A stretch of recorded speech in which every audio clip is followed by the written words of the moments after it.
What's going on, guys? Welcome back. It's Tactical Foul. I'm Kyle Grew. Today, I am so excited. I cannot express how excited I am for this guest.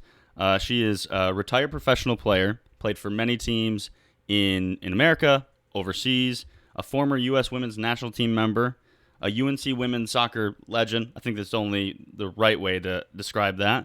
And I got to take an extra breath for the extra half of that because that was just the soccer player side of that.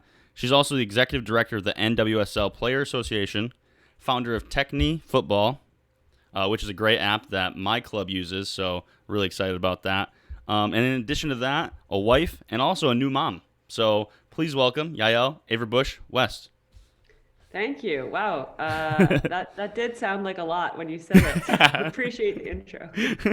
It is a lot, but I mean, it's one of the biggest reasons why obviously all of the things that you've done in your career, but just everything you're doing after your career as well makes it so exciting to interview you, to talk about all those things you have going on. I mean, I'm a youth coach. I coach 16, 17-year-old girls. I coach 8-year-old girls. So it is really cool to see someone who is basically kind of just a rock star in the game, but also like outside of the game as well, and just a great ambassador for sure. Well, I appreciate that. I think Rockstar, that's very favorable. So thank you for that. But I think I came from where your 8-year-old girls you coach are. So I, experienced the whole journey. And so I think I wasn't any different than any of them. I just really put in a lot of hours at it. Yeah, and I mean, and speaking of 8-year-old, you didn't start until much sooner than that, where a lot of people are starting at like 4, 3 years old or whatever. This is literally the only connection you and I have, because after that, you've obviously went on and did different things. We both started when we were 7 years old, right? And which is kind of a late start, right? In some circles or whatever. But from then on, from everything I've seen, you kind of just knew what you wanted to do, and that was the path. What was that like, kind of just like knowing what you wanted, kind of basically your whole life, and just kind of going after it? Yeah, I mean, I think that for a lot of people who have maybe older siblings in the game, or her parents played soccer, it's different. But like my parents didn't know anything about the sport, and Yeah, neither did I. I have a younger sister who did start when she was 4 or right. whatever when I started. So that was more typical of what we hear. But I just started because my best friend played, and like you said, I was really serious from a pretty early point, and that's just my personality. I've realized, Right. if I had been playing piano, it would have been the same, or whatever it was for me. If I enjoyed it and I was doing it, that was extra. Like signing up for something, I was gonna really figure out, how to get better. And like for anything, it became more fun to me the better I got. So that kind Right. of, it was like a cycle that reinforced, the extra work I was doing and made it even more enjoyable. So I would always think it's weird when people say they didn't know what they wanted to be when they grew up or something like that. And now I understand it a lot more because there's so many different things you can do in life. But to me, it was like, well, what do you like doing? Just start doing it all the time. And then that's what you do. That is a really good point. I mean, I talk about like with my kids and stuff. Obviously, like I said, I have the 16-year-old girls, 17-year-old girls, and they're getting ready to go to college and stuff. And they're like, "Well, what did you do?" And I was like, "Well, I went to school, play soccer." And then they're like, "What did you do after that?" I was like, I got hurt and I didn't like school anymore, so I coached soccer." And it's like, and I'm like, I wouldn't recommend that, but it's like, if there's something that you love to do and you can do it and you can make a living or whatever it is, you can make a path for yourself. Like, there's so many options. Why be unhappy with the things you're doing? So, and it's so much easier to like kind of give everything you have when you're doing something that you love or enjoy. For sure. Yeah. I think, and also with soccer, especially people think like, oh, a professional soccer player is how you be involved in soccer. Yeah. But like you said, you can coach the game, you can do media surrounding the game, you can work, you can own a team. There's so many different ways you can be involved. You can Right. referee. I mean, I personally would not want to referee, but Oh like God, there no. are so many ways you can be um, a soccer person. It doesn't have to just be on the field. Yeah, that is one of the. I think that's the coolest thing that I've kind of obviously I kind of knew that being a coach, but doing the podcast and like really diving into the sometimes dangerous waters of Twitter and like all the things that are there, but the really cool like community that is on Twitter, like the soccer community and whatnot. just like meeting all these different people that, yeah, they're literally from every single facet of the game that you wouldn't even think of, and you're just like, oh, that's cool. And you literally get the feel of what we all got when we were 6, 7 years old, just being immersed in that environment for sure. Yeah, no, that's a really good point. It is true about the soccer community, especially with social media. I think Twitter in particular, you get to like you can watch a game and then kind of watch it with a bunch of Yeah. people, even if you're at home, because they're all, on Twitter talking about it. No, no, absolutely. The one thing I do want to talk about, because we kind of talking about your early days and whatnot, and then your parents. What kind of influence did they have on you? Obviously, I know you said they didn't have really an idea of what the game was or really how to help you in that way. But I know I've seen that they were a massive influence on you for sure. Yeah, and this is something I talk about more and more, and especially now that I have my own daughter, I feel Yeah. like every time I talk about my parents' involvement, my story gets stronger and stronger. So they did have a huge involvement, but even now I'm like, whoa, they shaped everything. Yeah, yeah. So I mean, my parents are both lifelong athletes. They didn't play soccer, but Okay. they were both distance runners, and they still to this day lift weights. They work out every day. There was never a question. It wasn't never like, oh, it snowed, so we have an excuse. Like they just did it. They found a way. Yeah. They did something in the house, whatever they had to do. So to me, that was normal. And that's how I grew up, seeing that and just thinking, oh, well, if you're an athlete, you do your sport every single day. Like, Right. you're never like, oh, it's cold or I'm tired. Like, never heard that. Um, and then with soccer in particular, because they didn't know, it was like our family mission together to learn more. So my dad and I would rent these VHS tapes from the soccer catalog, which makes me feel really old because there was no YouTube or anything. And so we would do that. We like subscribe to some Italian television channel because there wasn't soccer on TV. So players now, I think, don't realize how easy it is to watch soccer and learn about soccer if you wanted. You can literally Google like, how do you train at soccer? These were all things we were figuring out, and kind of we still have jokes about like things we misunderstood and stuff, but it was very much a family mission, and something I had a lot of their company on and their support with, just figuring out learning. And then to spend all the hours I spent, they were huge helps. I mean, they would drive me wherever I wanted to go. They Right. would come with me to the schoolyard wall. They'd be out in the backyard counting my juggles with me. So it was easy for me to do it and find it enjoyable because I had their companionship and their like, I think it wasn't even just support. It was more than that. It was their companionship along the way. Right. For sure. No, and that's it. It's one thing that like as I got older, I got to have more because my dad is traditional American baseball. Like didn't really play football, but like football, those type of things. He could understand those. Basketball, right? Like he understood those. Soccer, he's just like, what is this? And like especially playing as a young age, he's just like we've talked. He's like, you weren't good.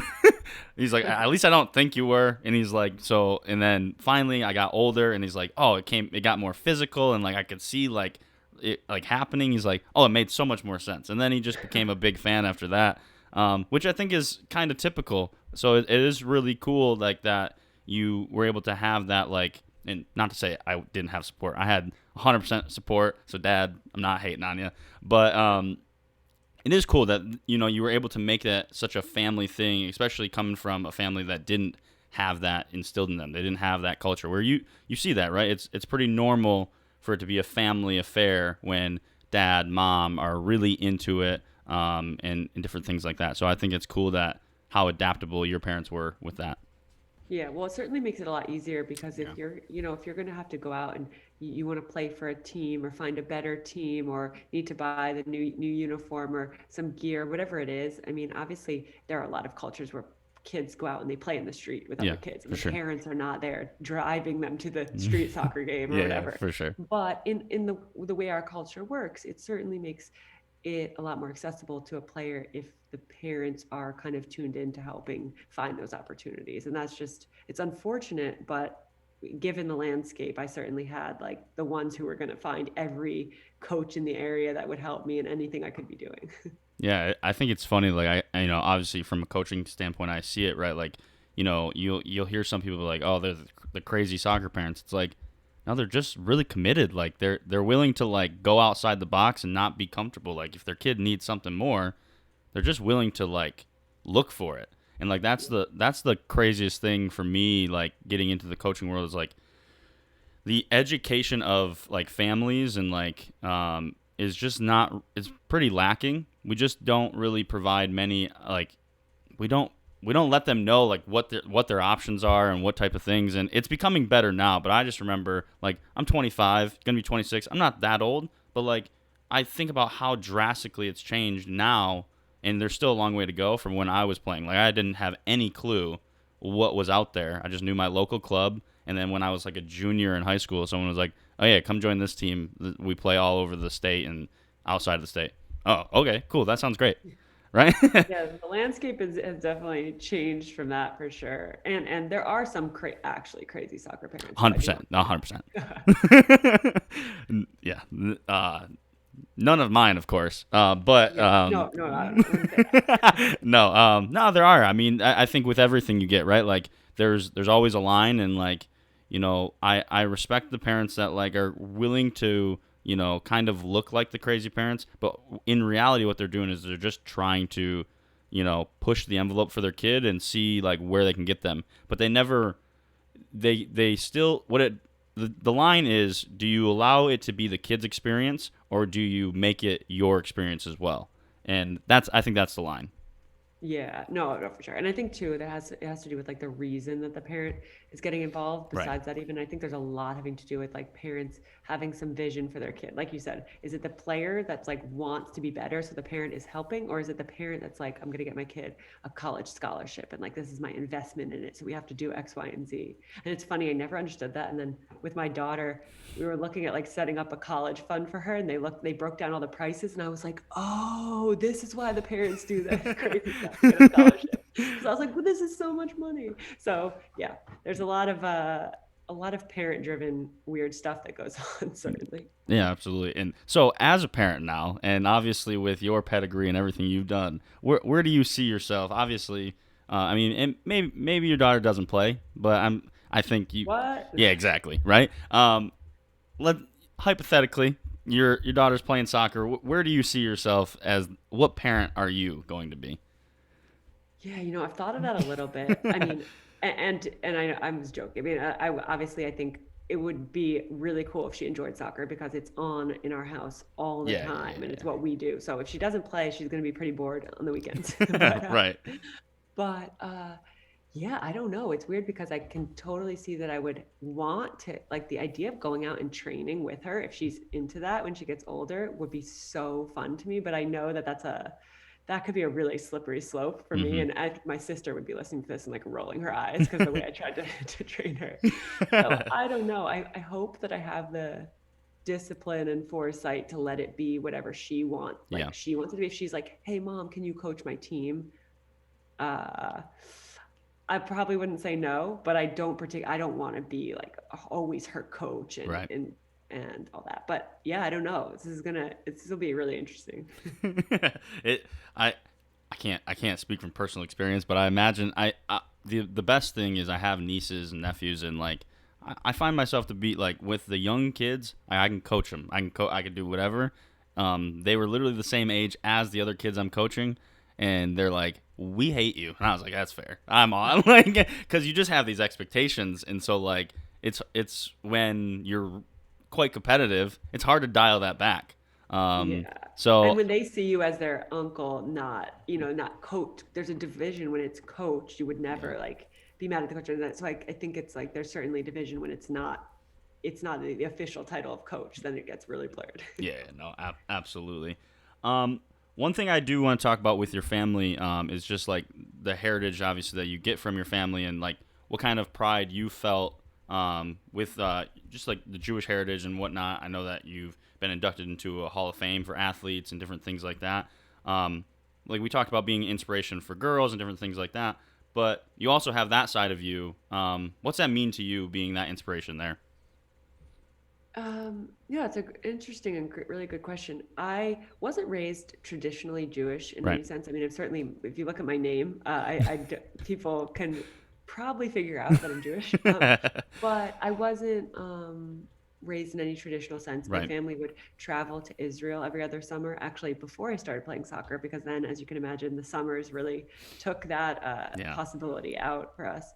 But I didn't really think of myself as a Jewish athlete Okay. until I was a lot older in my career. And I've had some parents or players tell me like, "Oh, my daughter, you're her favorite player because we're Jewish, and she doesn't have any Jewish players on her Yeah. team or something like that." And I definitely felt that over the years, is that I would be very aware, especially around holidays and traveling with the team on Easter, and everyone would go to church, and I have no problem. I would go to church or go with them, but um, I certainly would realize, wow, there's not one other person here who doesn't usually go to church on Right. Easter. And so for me, it was really interesting to see the higher levels I played at, the fewer Jewish players there were. And there was a lot of, people had questions. They didn't really understand what it meant to be Jewish. Well, what do you believe? Or what does that even mean? So I found myself kind of being the spokesperson at some time for Jewish athletes, or representing a group that I didn't even, like I said, I didn't really think like that, but it is really important to me. I think it's so important to have representation of people who look like you. Their name might be similar Yeah. to you. It feels familiar. So for any young boys or girls out there who are Jewish and who are the only ones on their team, celebrating Hanukkah and not Christmas or whatever it is, that they see somebody who plays at a high level who also is not celebrating Christmas. And so that, that's been it's been a really interesting part of my persona as a player that I never really thought of until somebody mentioned it to me.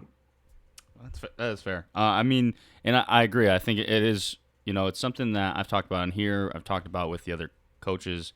Is just like um, at times, yeah, the representation for a lot of groups is just not there. Whether it be at the top, in like club level and different things like that. And so, yeah, I think it is super important. And I think it's great that, like, obviously it's not something you thought about, but like, obviously it's supposed to be with age comes wisdom, right? And you've kind of gained that where like you can be like, A little bit. yeah, yeah, right. They say that it's supposed to be like that. Who knows? But yeah, you kind of got that perspective of like, oh, regardless of how I was raised or whatever, like I do feel this, and like you kind of take that responsibility on, and I think that's really cool for sure.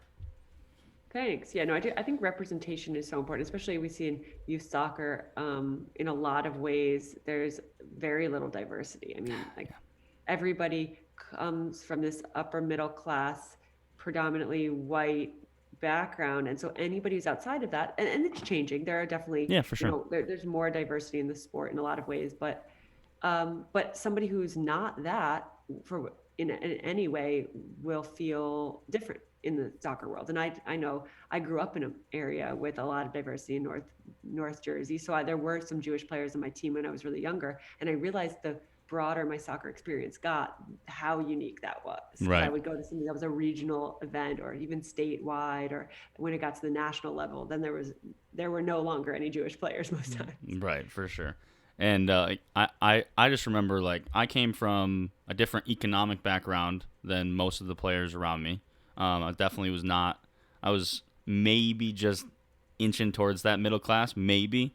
Um, but I was able to fit in still, obviously, right? Like I wasn't fit in, but like a kid, if I had a friend that was in probably the same economic standing as me, but wasn't a white kid. So like it was definitely harder for him to be like, there's nobody around here like me, like at all. And so I feel that on like a little bit of like a little microcosm, so I can completely understand where like kids and families they don't really want their kids to like stand out or like feel uncomfortable. So I think that's even there is a barrier where even if they can do it, they're like, yeah, but like how are they gonna really feel in that environment Yeah. being the Oh, only that's person?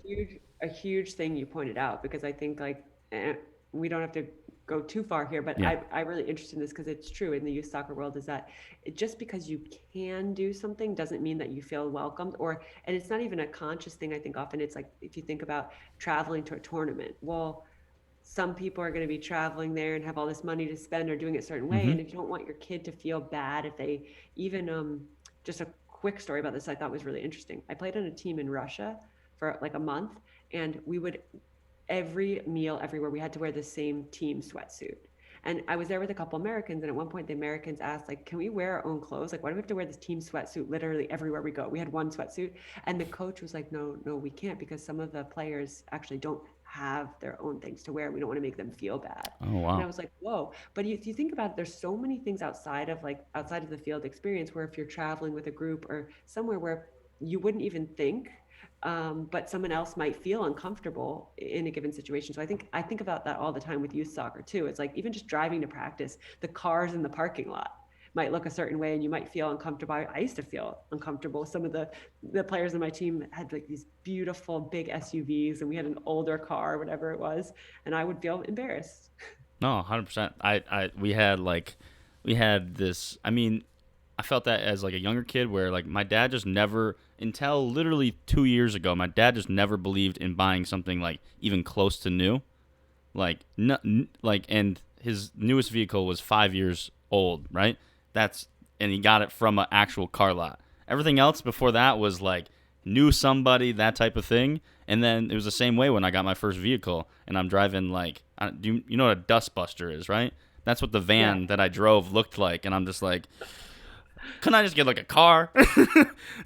But like, and so yeah, and I imagine that's, yeah, like we all like think about these things, like regard, and these kids think about these things regardless if we think that they do or not, without a doubt. So I like you said, I don't we don't need to dive totally into it because there's a lot of stuff I want to unpack and talk to you about, but I do think it's really important. I think it's definitely something that probably deserves more time than we can probably offer right now. For sure, for sure. And we're probably also not the best people No, probably not. to have a discussion, but it is, I do think it's an important thing to bring up. Yeah, no, absolutely. I do want to talk about. Obviously, we talked about like the inspiration, but uh, to be the inspiration that you are, you have to become this top player.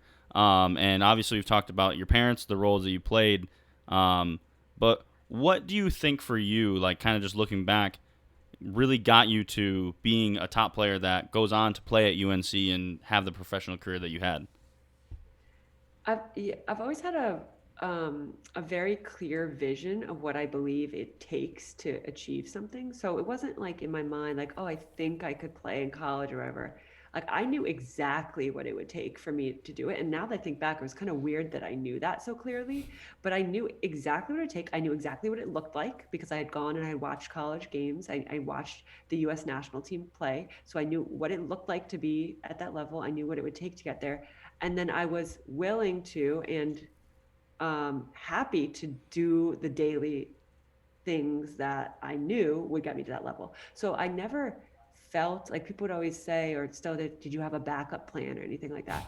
Like I didn't even think there was a need for that because I knew I could do it, not in an arrogant sense. It Yeah, was really hard. And there were a lot of ups and downs and times where I doubted myself and times even I would say I had aspirations that I didn't reach, but I never was thinking like, oh, 50-50. I'm not sure if I'll end up there just by chance or not. There was a very deliberate plan involved and a very clear vision. And I think those things allowed me to do then I could talk through the details of like the type of training I did and yeah, everything, of but that course. was less important than I think the really clear vision and the intentional work along the way. Yeah, I think with anything that is like at that high level, I think people have to understand like there's so much sacrifice that goes in, and so like I think having that clear picture, you're like, I know what I have to give up, and I'm willing to do it. So like that makes it so much easier to go ahead and just like go through with the plan and whatnot, because I think what happens a lot of times is you get these talented players that don't really have that like foresight, and then like what comes up is like they have to give up things or they have to sacrifice things, and it's not a bad thing. They don't want to, and Yeah. it'll stop some people from progressing, which it is what it is. Yeah, but and I also think it's not even giving up Yeah, something. It's that's just true. not part of your vision. So people always say to me like, "Oh, you made so many sacrifices." But I mean, I didn't go to prom. I didn't have really a social life in high school. So that wasn't a sacrifice. That was a decision that Yeah, right. I planned for myself and my vision didn't include those things. And so I think that quite often the sacrifice really comes from the fact that maybe a player doesn't actually have the plan or vision clear enough so Yeah, so there are too many confusions about priorities or that there will be some things that do feel like a sacrifice, like a conflict or whatever. But I think the more clear your vision and your priorities, the less anything feels like a sacrifice, because either it's part of your plan or it's just not part of your plan. Right. And it's like we talked about earlier, right? Like, if it's something you love and you're doing something that makes you happy, like giving, like whether it's giving something up or like picking one thing over the other, as long as you're doing something you like, it's not really gonna feel like a sacrifice in the end. Yeah, absolutely. And I think that's the biggest thing is I wanted to be doing what I was doing, Yeah, even on the hard days, because this was part of this overarching goal I had, and I felt like I was getting closer. And for sure. that's a wonderful feeling. It's an addicting feeling. And I imagine it probably got even more and more like kind of like that as you started to rise up and started to realize. And one obviously occasion is going to UNC, which I mean, if there's a school you're going to go to for women's soccer, it's UNC. It's the powerhouse. Playing for probably the best. Honestly, he's probably doesn't get talked enough about in like the grand scheme of sports. But I mean, Dorrance is one of, if not the best, like college sports coach out there.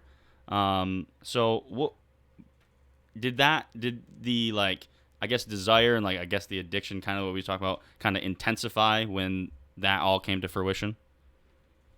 Yeah, certainly along the way, what I was doing continued to get amplified, and it kind of was like a cumulative effect. So it really spiraled in a good way, but also um, at UNC, it was easy to be the person I was working really hard to be, because Yeah, everybody there was like that, yeah, and so it took less like push from myself, because you're just part of something that naturally embodies all the necessary elements to get better. So before that, I was trying to piece them together.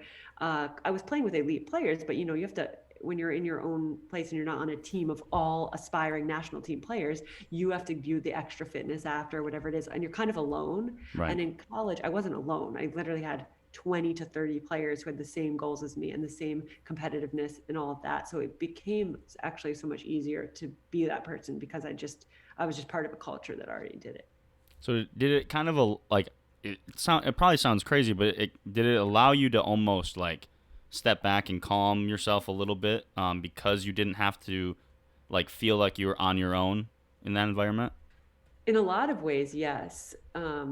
It's really a treat to be part of a culture where you just show up every day Yeah, and follow, and you don't have to use your own motivation in a certain way. right. And that doesn't mean you don't have to be motivated. You don't have to work hard, and there aren't tough times. There's still a lot of that. But I didn't have to think of, okay, what do I need to do now to get better? If I wanted to get better, I show up at the weight room and they're going to tell me how to get more explosive and faster. I show up at the field and I'm going to play 1v1 against the best player in the country. And so there were no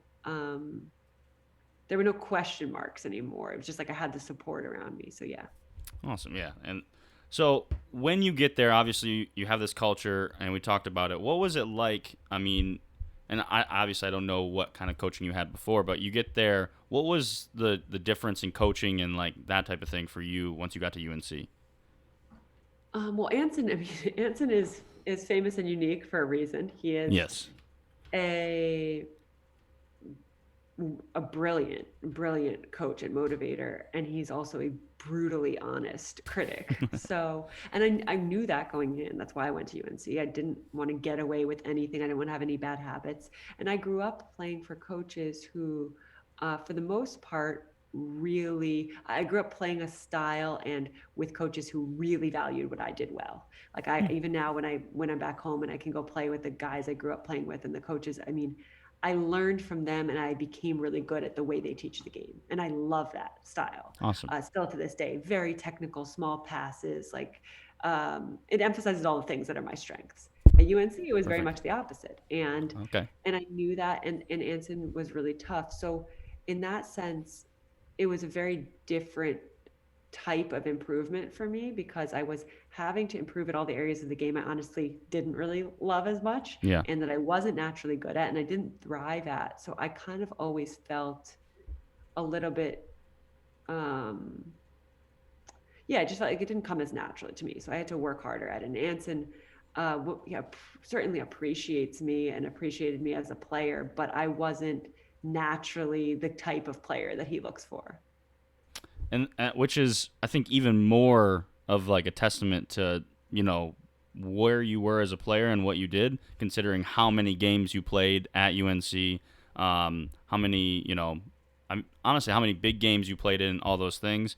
Had a lot of good moments. Obviously, you had this fastest goal in college history.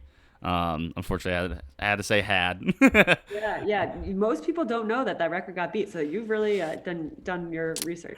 Every once in a while. Like I said before, I gotta make it look like I really know what's going on. No, you're very on point with your facts about my life. Every once in a while. But yeah, you did. You had an unbelievable career where you set records for how many games you played and different things like that. Obviously, we talked about it. Like, there's no sugarcoating it. Like, you were a legend at UNC for sure. You were a part of winning teams, and so I think that's amazing that you can go in, you can see that like you were not the type of player that necessarily the prototypical UNC player, but you thrived despite that.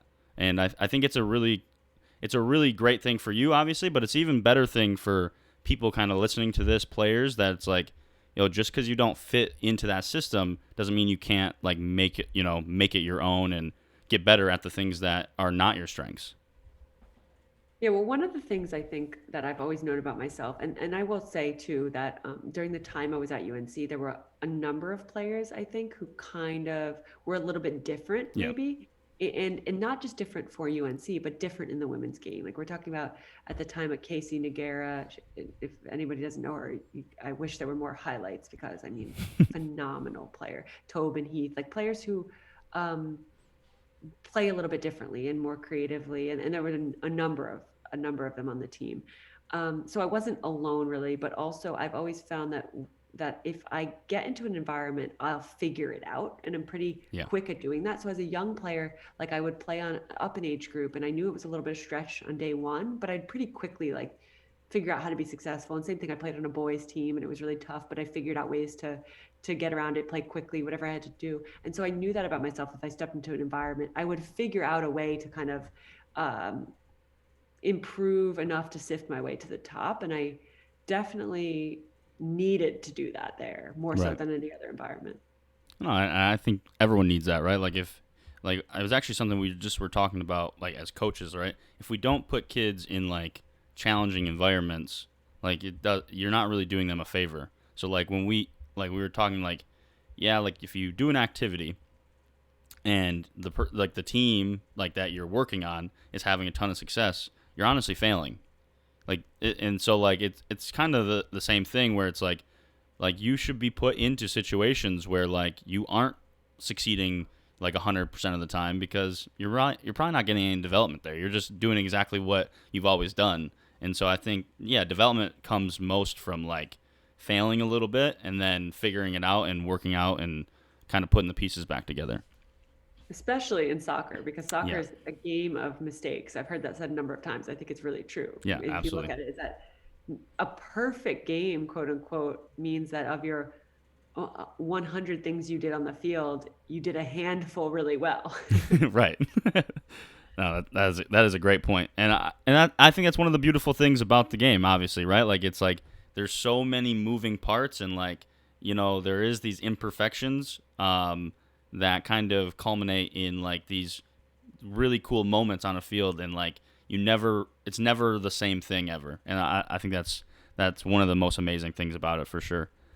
Um, with obviously UNC had a ton of success, and then we go to the professional game, drafted fourth overall, um, and so knowing how competitive you are, did that eat at you a little bit that you were fourth and not higher than that? Even though the players ahead of you, I don't know if you remember who they were, but they were I know Amy Rodriguez is one. Who Megan were the other? Rapinoe. Some Yes, people might know who she is, and then Christina maybe. DiMartino. Uh, yeah, I don't remember. I knew that, especially Amy Rodriguez. I knew that she would be number one, and I also really wanted to play for my hometown team, So it worked sadly. out. So I was overjoyed that day. I don't even remember honestly. I do, and that's so funny that I don't even didn't. If you told me like name the first round picks, I honestly I think Ali Long was in there. I knew Amy Rodriguez. I don't remember anyone else from the list. So I guess for one way I wasn't directly competitive. All right, well, fair enough. All right. Um, what was that like though? Obviously, hometown team, and then just also like you kind of did it, right? Like you obviously it's not the end, but like you did what you had set out to do, and that is be a professional soccer player. What is that feeling like? Well, it was incredibly special for literally one day. And then the work began. And what I realized really quickly was that that was actually the beginning of the road and Yeah. not the end of it. And so I had to really, really revisit why I was doing everything I was doing and how I felt about it, because it was, like I said, it was satisfying and felt good for one day, maybe 1 week before I actually got into the pro environment and then was like, whoa, there's now a whole new journey to go on. No, for sure. So what I did, by the way, is I asked a few people on, like, just people that follow me on Twitter to kind of pose some questions. Didn't tell them it was you. Gave them some hints. So I do have a couple questions that won't come from me. This first Sure. one is just wondering what was the type of impact that like team lodging conditions had. Obviously, being professional, but playing at the time you did, probably not the most money in the game, right? Like the food, the hotel, the flights, all that, etc. How does that impact your performances? So as an active player, I would have said, "Oh, it was totally adequate. Like I couldn't complain." Yeah, our other professional athletes may be treated more exclusively at in a certain way.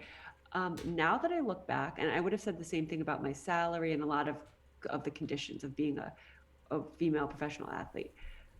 Looking back, I actually feel differently, and I see how little stresses really add up. So little stresses of flying somewhere at not the easiest time of day, getting up at 2 or 3 in the morning to fly. Same thing at the tail end of a game. Um, Flying, and I haven't done this that many times, but flying first class or business class is a better experience. There's more leg room. You have an Yeah. easier time traveling. I have now one time in my whole life flown on someone's private plane, and it is, I mean, we're talking night and day. If you're preparing for a game, to just walk through the airport and get onto a comfortable thing with just your teammates, I mean, it's a difference of feeling so much better in game day. So all of the little things along the way, and I'm not complaining because believe me, I was really happy. I felt that Right. as a professional, I was set up. I loved what I was doing. And that's why I said during my professional career, I never would have said anything about any of this. But the cumulative effect of never making enough money to feel quite comfortable, never doing things the easiest possible way, Right. um, really adds up for performance. And that's just the bottom line. And that's why you see top professional athletes flying on their private jets and being the red carpet rolled out for them. It's not just because they're rich in their personal lives, which they are, and they're celebrities, but it's because it's actually takes away the burden of anything that may negatively impact your performance. Like if I could have had a personal masseuse and chef and all that, I would have been a better player. Mm. um, and it's not where the money should go, but it's just I see now all of the things and how it affects what you're able to do as an athlete. Yeah, I mean, obviously, it's completely different. But like when you have like when all those things are provided for you or afforded to you, right? It almost kind of is likens like to how it was as being a kid, where there's really no outside things affecting you. You're just playing soccer. Your parents handle getting you there. They handle everything else, and so you're able to just focus on the thing that you're supposed to focus on. That's I've never thought about it like that, but hearing you talk like about it, that's kind of what it is. It's just it takes away having to worry about anything else. And it's very true. That's a really good analogy that I haven't thought of before too. And it's often why I think professional athletes sometimes retire and then are in for kind of a rude awakening, Yeah, because you are and should be really taken care of so that you can perform at your best. You should have literally no other worries and be able to be totally present and feeling totally good. And right. that's nobody's life actually works like that outside of a few rare ones, but it's true.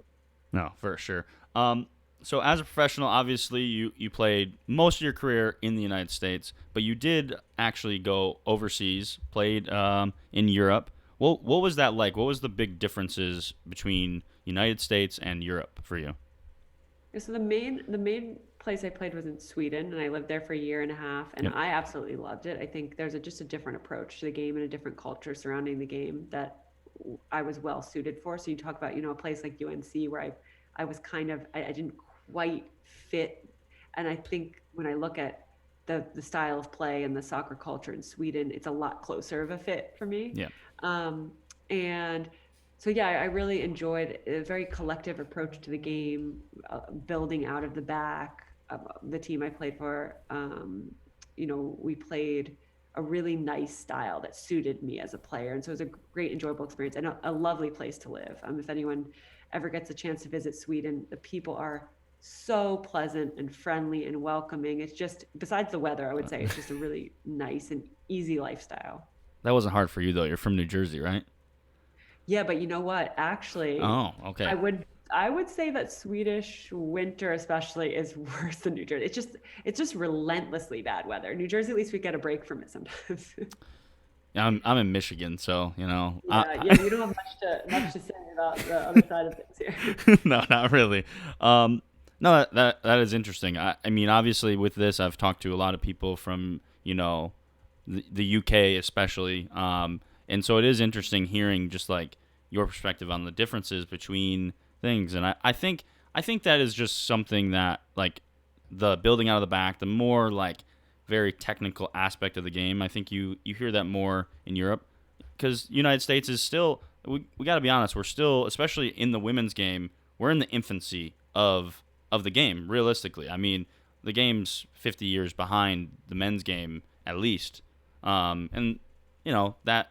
And I'm not saying as far as like the players or anything like that, just like the effort that's been put into the game, right? Like the effort that's put into the education and all those things. And so I'm not surprised to hear that like when you go over there that like those things are kind of more um, valued, I suppose, or those are more spotlighted. So and it's kind of a common theme that I've heard just kind of talking to different people for sure. Yeah, it's definitely a different culture surrounding the sport, and soccer is one of many sports here, and we're a Yeah. very competitive country, so it's taken on a slightly different approach than other places. Yeah, no, absolutely. I can't really hate on too much, right? Like I'm from here, and like I've had I make a career out of the game, so like I can't complain too much. So, but it is definitely different. I think you know the biggest thing that we can probably talk about from your time in Europe, though, is that's kind of where Techne started, if I'm correct. I think just kind of doing videos on YouTube and different things like that. Yeah, and when I was living in Sweden, I was pretty lonely. I didn't have that much going on. I didn't have anything else I was doing. Right. And I didn't have friends and family there really outside of my teammates. So I spent a lot of time. I would go out with my ball and I would prop up my phone and I decided to start filming a few things. I'd put them on YouTube and I called them backyard skill challenges. And so this was kind of what I started to do. I started to build my brand and people responded really well to them. And it was a way to connect with people when I was far away. So that kind of spiraled into me building up my YouTube channel, which is where I shared a lot of training ideas, which then spiraled into like, okay, there's all these ideas out there. What can players actually follow? Like a progression Right. of drills. And that's where technique came from. Yeah, and like I said, our club uses it. Shout out to David Robertson who set that up for us. And I think it's been great. Obviously, a lot of kids have really put in a lot of work on it, and it's just a testament to how good the app is. Honestly, like, and I think it's really cool. Like, it's just like you said, it adds these progressions. It's very realistic. It's not just like, you kind of you have different things where like they're just like, all right, you can do this, and then it's kind of that, right? There's much more added into it, and I think I love like the leaderboard stuff. Like these kids are competitors, and so like they can see like, oh man, I'm an hour behind my friend. Like I got to go home and get on the thing. I think it's really cool, and I'm excited to see how you guys keep launching things. I mean, I know I got email today from you guys, just like different things, always putting content out, and I think that's the biggest thing is you guys are always kind of giving extra stuff to the kids, and obviously whoever uses it for sure. Well, yeah, I appreciate that. And that's what we've done. We've created, it's not just training, it's a system that Yeah. players can follow, and it's really based on what I did as a player. So and it's constantly a work in progress. So there will be more to come with the training itself, the features. We are literally working on it every single day. No, I think it's awesome. I love the fact that like there's goalkeeper stuff too. Like you don't get that very often, and I think that's massive, right? Like I have these girls, and we have these girls and boys that are they're goalkeepers, right? Like at the older ages, like that's what they've decided to do, and they're kind of left to their own devices a lot of times. And but with with your guys' app, obviously with your app, like there is actually stuff for them to do and work on, and I think that's amazing. Appreciate it. Yeah, that's the idea. So I'm glad that you're doing that. No, for sure, absolutely. The thing that I want to talk about, and we have a couple questions about this, is just the U.S. Women's National Team. Obviously, it's a big deal. It's kind of the main thing for I guess not like avid soccer fans to follow in the United States when it comes to soccer. And that's something that you got to be a part of. What was that like?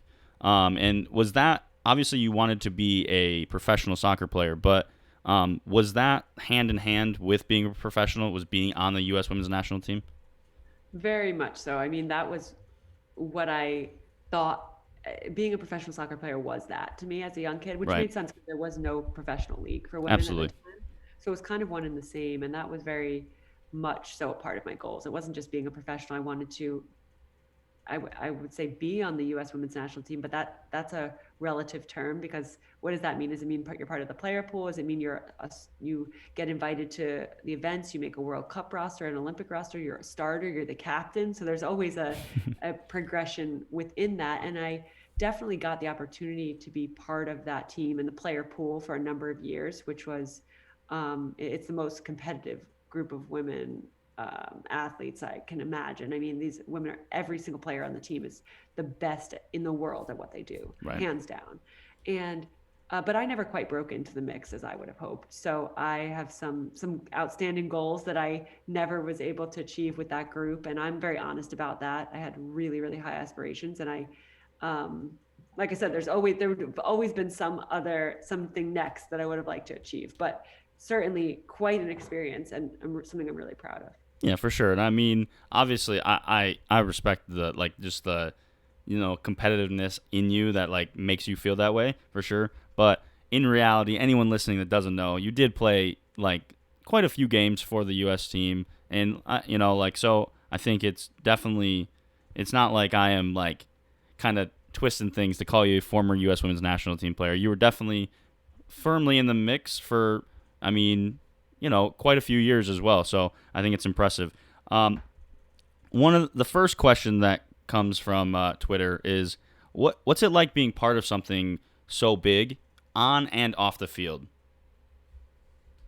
Wow. I mean, it becomes normal. Like the players I played with who are, I mean, big time celebrities, and the fact that was a team who has won two World Cups in a row now. Though they are my friends and teammates. So Right. and it becomes very just like anything you're doing, you don't think about the big picture every single day. You can't. You have to think about what's right in front of you, which is the single training session, the single drill you're in, the single action you're taking. So, very few times when I was part of it did I step back and feel that it was so big. I was doing what I needed to do in each moment to succeed there. And if you think otherwise, you can't succeed there. You can't be thinking how big it is because then you won't be able to perform. And that was literally from day one. I couldn't go into my first camp thinking, oh my gosh, like I'm here with these players and they've played in the Olympics and here and there. I had to think like, this is a soccer player. This is my opponent. This is my teammate. I have to do what I do. So now I think looking back and talking about it, I see, oh wow, like this is the team, the best team in the world and all these things. Right. But in the moment, you can't think that. And I didn't think that. Nice. Um, Next question. This one might be a little harder, and we'll see how you answer it. But someone wants to know who's the best coach you had at the international level and why? At the international level. Yes. So are we talking about on the national On the team? national team, sorry, yeah. On national team coach. That is very hard. So the really the only coach I would say I actually played for on the national team was Pia. Sundhage. A Swedish coach actually, or she's Swedish. I played for Greg Ryan. He was the first coach that I got my first cap under, but I didn't have much experience, and so I only have one choice here. And Pia was is a phenomenal coach. I never quite broke into her group the way I wanted to, so it was a frustrating situation for me Yeah. over time. But certainly, she's a very, very smart coach about the game and broke things down in a way that was new, especially to the U.S. And because she comes from Sweden and comes from a different view of the game, and now she's coaching the Brazilian team. So I'll be curious to see what she does there. So I'd say, I mean, she's certainly an excellent, excellent coach. My personal situation under her wasn't always to my liking. Fair enough. Is there any? I mean, so playing. I mean, obviously, Greg has some Michigan connections. Obviously, coached at Michigan. So that. But and then Pia really being the only person you played under. Is there any coaches, I guess past or present, that you think you would have had a better time under, or you would have not preferred? I don't want to say like that, but that you would have enjoyed playing for. Well, certainly Vlatko Andonovski. I mean, Vlatko I played for club wise for 3 years, and certainly I think of all the pro coaches I had, I think Vlatko appreciated me and appreciates what I bring to the field the most. So I felt quite honestly a little bit of irony when I had to step away from playing. I had some health issues. Right. Then Vlatko became the U.S. national team coach, and I was like, oh, really? Come on, the timing. So I think if I had a chance at all to really be part of the mix, like I would have dreamed, it would have been under Vlatko. So is that you saying you're coming out of retirement to try to play for? I wouldn't say it, but Fair enough. Fair enough. So one other thing that I think is super important, I think it's just another testament to like all the things that you do, but the Players Association, which was not a thing, and then just kind of became a thing, seemed kind of by like happenstance more than a direct like, hey, we're gonna form this type of thing. How did that all come about, and how did you become the person to kind of lead it? so all of a sudden I found myself as being one of the older players, older pros. We talked about, my first experience as a pro, and then suddenly I was a veteran pro and there were a lot younger people than me. So we needed an organization. And I didn't start out thinking like, okay, we're going to form a players union, but we needed a way to communicate, to get information from the league to the players, to bring questions and issues from the players to the league. And so myself and some of my teammates and peers kind of started to create that organization, and from there we've learned a lot about what's typical in other sports leagues, and that they do have players unions, and here's how it runs and all of that. So that's how we had a lot of help from the MLS players union and the US Nice. women's national team players union to kind of follow in their footsteps to create an organization. And we're still it's still in the works and still a process. I stepped away from leading it, but that was kind of how it all started. What are some, I guess, what are some changes that you think that you are hoping to see in the near future that kind of you think are like the most important to try to push through for that? Yeah, I think really it's about growing the women's game alongside the league. So as the league grows and there are more resources, we need to make sure the players are taken care of properly, and that means everything from salaries to just general ability to make decisions on where they play, things like we talked about, setting them up for success on the field, but all the things off the field. So there's that. And then it's about helping the players in their off field presence, helping them build their personal brands, find work alongside their playing if they want continuing education, whether it's getting coaching licenses, all the stuff that players can be doing in their spare time to really create a wonderful experience as a professional that's a well-rounded experience. Right. Um, and that's something interesting that I was just thinking about for you. Obviously, you do a wealth of different things. Um, with the coaching, has that ever been something that's crossed your mind that you want to get into or pursue? My short answer is no. It's a fair Of answer. all the things, I do feel really passionate about a lot of things in the game. That's not really one of them on my list currently. It's not that I never would. I just I enjoy working with individuals to support them on their larger goals, and less so the team environment. No, that's fair. I think, and I think it's also really it's just a really responsible answer too, because I think a lot of people just get into coaching like, I can do it, you know what I mean? But like, if you know you're better, not necessarily better suited, but if you were like, no, I'm gonna be more passionate about this, then you might as well just go that route. And then because there's plenty of people that I think that want to be a coach and can provide that. And so I think it's cool that there's people, again, going back to it, that just there's different avenues all over the place. And if you feel more passionate about one, then you should definitely go down that path for sure. Exactly. Yeah, I think there are plenty of ways to be involved in the game, and coaching is for me is not my main one. And until your daughter asks you to be your coach, right? Exactly. That will be my debut. There you go. So I do want to talk about that a little bit. The family again. Obviously, we talked about you growing up, but now you have your own family. Obviously, and it's like you said, you have a soccer family. So hopefully your daughter enjoys the game. But what's that like for you to, obviously with Aaron having someone that is pretty much just as invested in the game as you are, and kind of being able to have that with somebody else. Well, it's certainly he's invested in the game in a different way, so Yeah. it's actually really interesting. We both the sport is what we do, Yeah. but it's kind of cool because it's very different ways. Okay. And he even I can't even hang with it. We have soccer on all weekend. I can't even watch as many games as Aaron watches, like nowhere close. So um, I think that we both actually learn about the game through each other's eyes, kind of. And he's joked a few times, like he sees why he didn't become a professional player himself, because he sees all that has gone into it for me, and he's like, oh, I couldn't have done that. And I see why I lack some areas of expertise when it comes to the world game and watching and understanding, because I'll talk to Aaron and he'll have noticed something tactically or know something about a player, and I didn't. So it's actually kind of cool because we it's not a total overlap in our love of and understanding of the game. There's some differences. For sure. Is there any competitiveness that comes out when it comes to the games for you guys? Yes, but not like you might think, really. I mean, because we're both really competitive people, I think we kind of steer clear of that. Like we play 1v1 and it's kind of a joke. Yeah.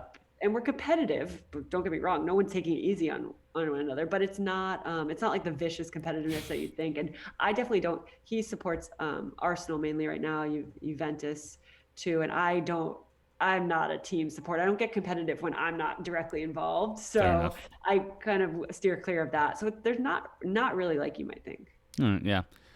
It's disappointing to hear that he's an Arsenal fan. Juventus doesn't mind. I'm a Manchester United fan. I see your scarf back there. Yeah, well, Notre Dame. My best friend actually went to Notre Dame, so I got to go to a couple games. And I had his my best friend growing up. His cousin actually played at Notre Dame as well, so got a little Very connection. Not really a fan, but I was like, I'll take a free scarf. I appreciate it.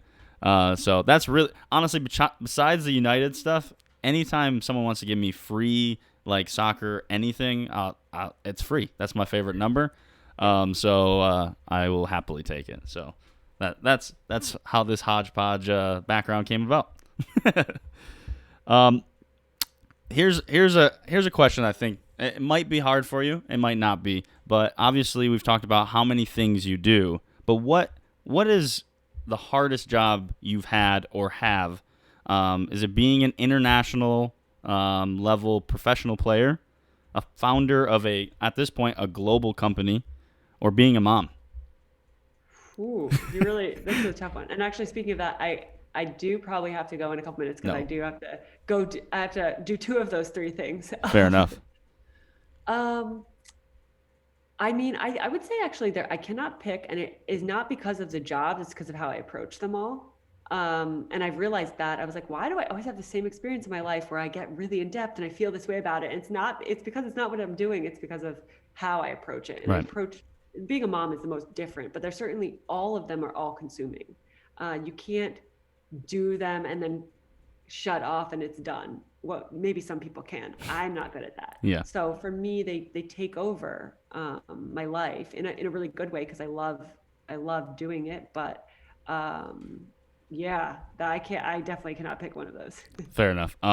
Last thing, I'm not gonna take up much more of your time. Every show we play a little game. I like trivia, so Okay. I have some trivia. I'm bad at trivia. Okay. Yeah, yeah. It is all about you though. It's all about Okay. you. 5 questions. I actually have a bonus question at the end that if we get to it, that's Okay. we'll see how upset you make your husband. Let's put it that way. Uh-oh. All right. Question number 1. We talked about you being drafted 4th overall. We talked about the players ahead of you. Who was the last player drafted in the first round? Can you remind me how many teams there are? 7. Was it Ali Long? It was. See, look at it. You said you're not I good at knew it. that. I knew that because it's funny because when I said her name before, you like didn't really react, and I Didn't. felt. Then I was Didn't. like, "Ha, this is what." You said it, and I was like, oh, man, she really did that. Dang it. All right, fair enough. You got 1, so that's good. Your freshman year at UNC, which player ended the season with the most points? So goals and assists. It was actually pretty close. Heather O'Reilly. She did. Heather O'Reilly had 47, and I think the next was 43. You were. I think. Who was the next? That is a good. I think maybe Lindsay Tarpley. I do believe it was her. Yep. Number 3. Which forward from that team was from Michigan? Tarpley. Ah, man. See, you're getting me. I'm somehow preempting these. You really are. You really are. Yeah. All right, 4th one. I think this one will be harder for you, possibly. I'm hoping. Usually I stump people, but you're killing me right now. Well, I'm usually bad at trivia, so I'm very proud of myself. All right, fair enough. At which club did you have the best goal return ratio? So goals per game played. Professional club? Professional. Well, it had to have been in Sweden. Or actually, wait, there was probably a club I barely played for. So goal ratio. Oh no, I don't know. I'd say go with your gut. Okay, Sweden. It was Sweden. Yeah, I didn't score that many professional goals, but then I was thinking, is there a club that I scored a couple goals and like barely played any games? Yeah. It was 8 goals in 30 games, which is actually from what I saw, it was the most goals you scored for a team. So so it just worked out. Usually it doesn't work out that way, but this one was pretty easy. You're killing me. That was 5. That was it. And I'm embarrassed. I have to go back to the drawing board for you because I usually at least can stump somebody on 1 or 2 of the questions, but you just kept every time we would answer one, you would talk about the next answer. It was crazy. Those were good questions though. They were like nuanced enough, but things I would maybe know. They weren't like too random of facts. Yeah, I didn't want like that's the thing. I've definitely done this before where like I've asked some questions and they're like, I don't know that. And I was like, all right, fair enough. That might be a little hard. Again, I don't want to take up any more of your time. You've already crushed my confidence with the trivia. I have to go back and build that up and try to beat people again. But I do appreciate you being on here. Before you go, let everybody know what you're up to, where to find you, and any last words you have. Yeah, so you can see the spelling of my name in the name of the podcast, but you can look at my personal website. It's just yaleaverbuch.com. That links to my social media, and I also have a blog that I post there weekly if you want to learn a little bit more about me. And then certainly check out Techne Futbol if you're a coach or player. It's TECHNE FUTBOL. You can download the app from the App Store. Go to technefutbol.com because that really encompasses what I think allowed me as a player to play at the highest level. So if you're interested in seeing it firsthand, check that out. And then through both of those, you can easily contact me or the company on the websites, and we're very responsive. I answer all of those. So definitely reach out if you have questions. Yeah, she does actually respond because I sent an email, did not think I was getting anything back, and within a day. Oh, no, yeah, it was great. It's an actual contact form. It's not just go into go into outer space. No, it was great. And so, again, I can't thank you enough for coming on. Obviously, we talked about how busy you are and just kind of putting aside a little bit of time to come talk to us and talk to everybody that listens. I really do appreciate it. So until next time, this is Tactical Foul. I'm Kyle Grew. Yael Averbuch-West got her name right. I'm really proud of myself for that. We'll see you guys next time, guys. Peace.